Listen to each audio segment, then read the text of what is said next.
2 hours. That's how long this game has to impress me enough to keep playing. Otherwise, it gets refunded through Steam's 2-hour refund policy. So, let's see if it has what it takes to pass the test. This is the Steam Refund Review.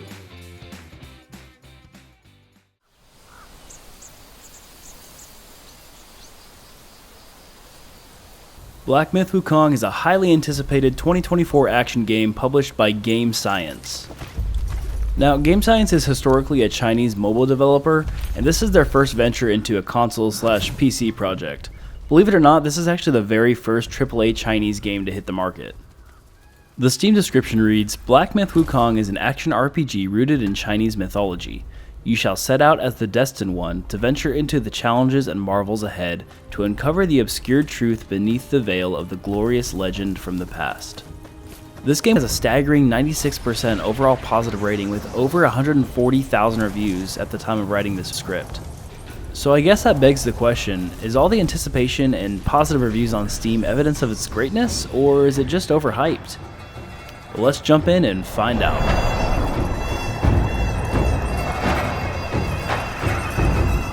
So as we jump in here, we're met with this friggin' sweet opening cinematic that is beyond gorgeous. There are these giant creatures that for some reason hate the Monkey King, and this samurai dude and his pupper jump down to challenge him into a duel.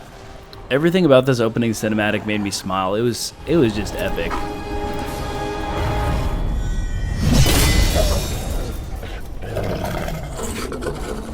Stay back, stupid dog.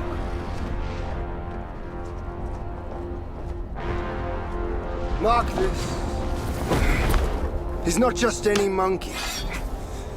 He's a monkey of merit. In the middle of the cutscene though, it throws you straight into combat. This is a scripted fight though, and it's broken up with a few cinematic moments and ends with the apparent death of the Monkey King.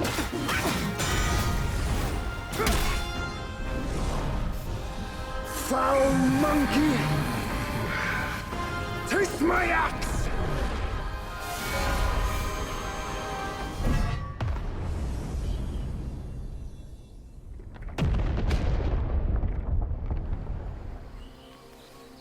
The game then skips forward a few years and you find out that your fellow monkey people are trying to break the Monkey King free from a rock, I guess, that surrounds him now. The game then tasks a young monkey martial artist with obtaining something to help break the Monkey King from the rock. I don't really know what's going on here, but I don't think the story is this game's main focus anyway, so whatever. What the game very obviously really focuses on is its combat and gameplay. I can already say that after my first few fights, I am really enjoying how this game plays. Let's talk about a few of my initial reactions as I dove into the game a bit more. So, the graphics. Holy moly, guys. This game is freaking jaw-droppingly gorgeous. I've been anticipating this one for a while now, and I'm pleasantly surprised to see that the graphical fidelity was all it was showcased to be in the trailers and such. And yeah, you guessed it, the gameplay, it's great. I wouldn't say it's perfect. I definitely expected this game to play a lot more like Dark Souls, but you won't find that here. It's definitely more God of War than Dark Souls. Don't get me wrong though, it's still very fun to hack and slash through enemies with some light RPG mechanics. It's just not quite as refined as the Souls formula. And as far as the theme and setting, it's super original. This is the first AAA game about Chinese mythology, and I'm honestly really impressed. The lore has me genuinely interested, the enemies look way cool, and I love how the world and its atmosphere are presented. Plus, how cool is it that you get to play as a monkey man?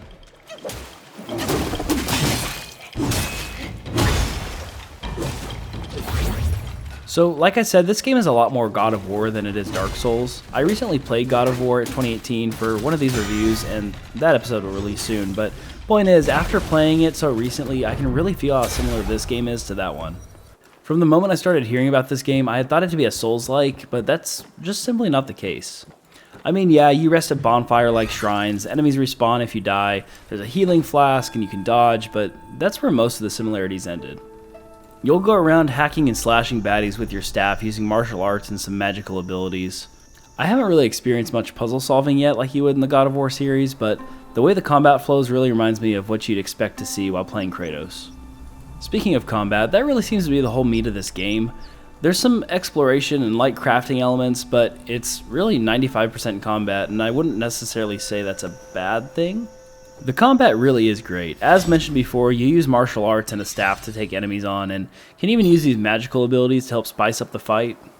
I only managed to unlock 2 of these magical abilities in my allotted game time, but I enjoyed using both of them a lot. The first was this like stasis spell that would lock an enemy into place for a few seconds and allow you to get a few extra hits in, and if you make the most of it, you can pretty easily stagger an enemy with it. The second ability I unlocked was from beating one of the first mini-bosses, and when you use this ability, you literally get transformed into the mini-boss for a few seconds and use his abilities against your enemies, which I thought was a really cool idea. When not using the magical abilities, you'll fight with his wooden staff by using heavy charged attacks, quick light attacks, or a combination of the two. I definitely haven't figured out all the combos yet, but it feels really cool when you can pull off a light combo and finish it with a heavy slam to stagger a boss. You can also change your stance by unlocking more upgrades in the skill tree, which, from what I can tell, will change how you perform heavy attacks. The base stance will just enable you to charge your attack while walking around and holding the staff behind your back, but I also unlocked one that allows you to balance on the staff in the air like a kung fu master and theoretically dodge ground attacks while charging your heavy attack. I never really got much practice in with this other stance though, because I unlocked it in the skill tree about 110 minutes into playing, which only gave me another few minutes to try the new stance, so I'm not exactly sure how this works. Speaking of the skill tree, man is this thing robust. There are like 6 different sections of the skill tree that each have like 10 or more abilities, of which can be upgraded more than once in many cases. And not only that, but each magical ability also seems to have its own skill tree with literally hundreds of possible upgrades, it seems. And I mean, if I'm being honest, I was kind of overwhelmed by all the choices at first, but I'm more excited now to see just how bananas I can make this monkey warrior. So I've talked a bit about things that I've really enjoyed in this game so far, so let's move on to the fun part and complain a little bit. So what about this game has me a little concerned based off of my initial impressions? Well, firstly, so far I'm honestly kind of disappointed by the story. It seems to really take a back seat to let the combat shine. Like, almost to a fault. The opening cinematic had me thinking this game would have this epic story that I could get lost in, but really it's just one of those that seems to have this stuff happening in the background while you're fighting a bunch of dudes and don't really know or are made to care about why you're fighting them in the first place. Don't get me wrong, I love the setting, like I said before, but the story, or lack thereof, just really isn't doing it for me so far. Another thing that I have to talk about with this game is its performance. I had some pretty frequent stuttering and even freezing at times, and within the first 45 minutes of playing, this game crashed on me 3 separate times. And sometimes the colors acted like they forgot where they were supposed to be. Like, there were times I was walking through a shaded area or something, and my character and the path I was traveling down were completely blacked out, while everything surrounding me got the lighting I was supposed to have. I don't know how that works. And since we're talking about performance issues, I feel that I have to mention I am playing on PC, and I have a pretty beefy one at that. I have a 4070 Ti Super and a 12th Gen i9 in my rig, so I really don't think my hardware is to blame. But also as a caveat to keep in mind is that I literally played this game on release, so I'm pretty sure that these issues will be fixed very quickly with an upcoming patch if the developers have any desire to keep this game at such a high review score on Steam.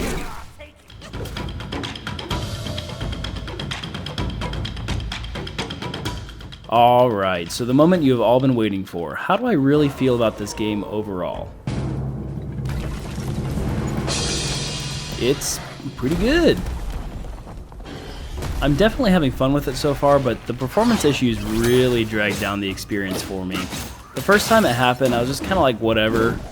But the second time it happened, I was in the middle of my first mini-boss fight, and it really took away from that experience for me. And like I said, I'm a little sad the story doesn't seem to be super in-depth or anything, but if the gameplay continues to deliver, I really can't be that mad. To give this game a preliminary review score, I would give it an 8 out of 10. If the story was better and the performance issues weren't so prevalent, I'd probably give it a 9 out of 10, but it's just not quite there for me yet. But hey, y'all didn't come here for a normal review score. Y'all wanted to know whether this game should either be replayed after the 2-hour mark, be given a full deep dive review in the future because it's so good, or just refunded back to Steam because it's trash. So to give it a review score based on our review it, replay it, or refund it scale,